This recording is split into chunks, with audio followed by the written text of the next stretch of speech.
Chapter 69 of Modesty in Dress. Continuation.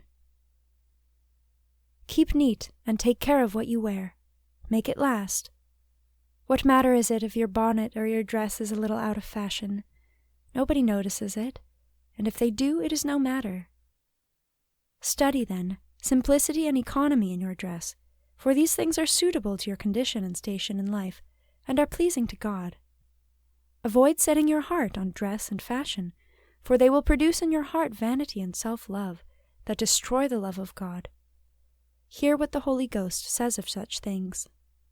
And the Lord said, Because the daughters of Zion are haughty, and have walked with outstretched necks and wanton glances of the eyes, and made a noise as they walked with their feet, and moved in a set pace, the Lord will make bald the crown of the head of the daughters of Zion, and the Lord will discover their hair.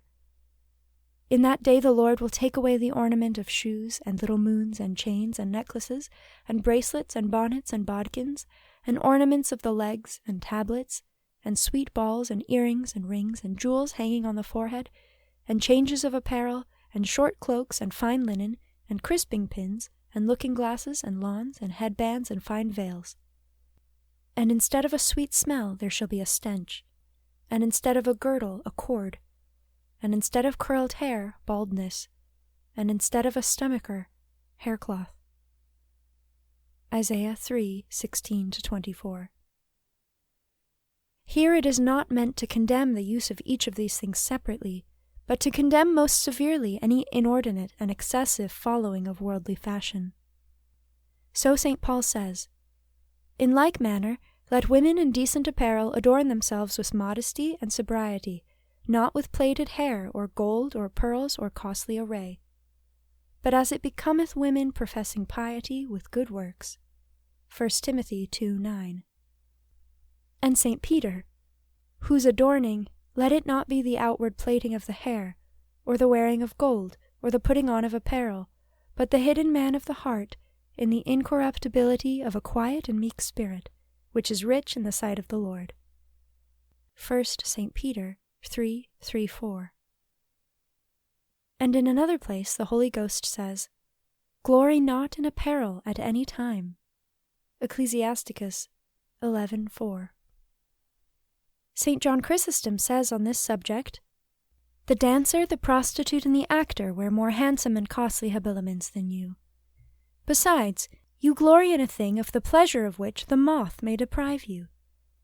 You glory in a thing which worms produce and destroy. Buy a garment woven above, a garment admirable and splendid, made of true gold. This gold is not dug from the earth by convicts.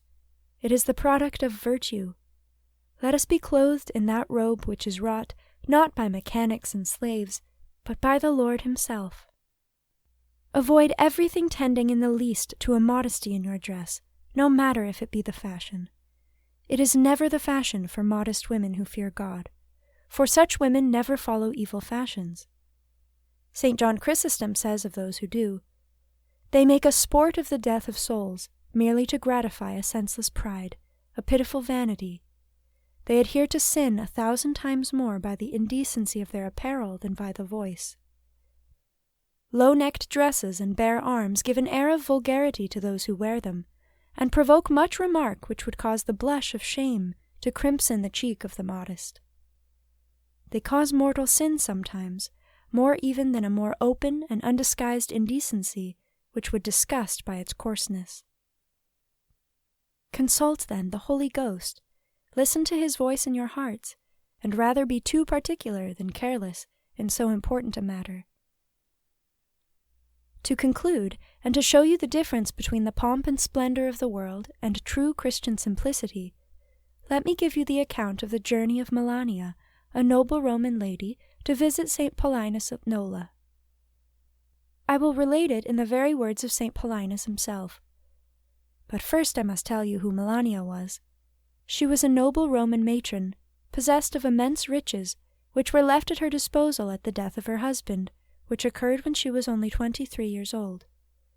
From that time she determined to devote herself to the service of God entirely, and she spent many years in the Holy Land, having sold her property and distributed it freely for the relief of the needy.